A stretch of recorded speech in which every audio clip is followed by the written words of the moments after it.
ঘাতক সে সালামকে আনার জন্য আবার পায়ে তারা চলতেছে। এটা কি আমরা মানবো?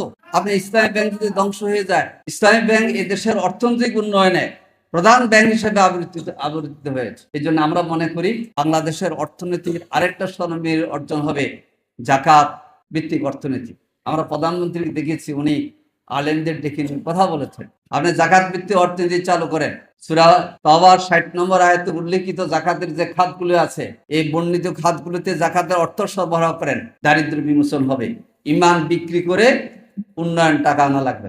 আজকে কথা বলে শেষ করছি যে আগামীর বাজেটে যেন আলেম ওলামাদের যে কথা, যে বক্তব্য, এগুলি স্থান পায়। আলেম ওলামাদেরকে সম্মানিত করা হয়েছে গত ঈদে, আমরা দেখেছি। আমরা মনে করি যে বেতন কাঠামো আজকে আমরা প্রধান উপদেষ্টা, সাবেক উপদেষ্টা থেকে শুনবো, একটা সিস্টেম করে ওনারা করে গিয়েছেন, যেটা আমাদের খলিল ভাই বলেছেন, সেই বেতন কাঠামো এবং তাদের বেতন দেওয়ার জন্য নির্দিষ্ট নিয়ম বাস্তবায়ন করার জন্য এই বাজেটে অন্তর্ভুক্ত করতে হবে অর্থ।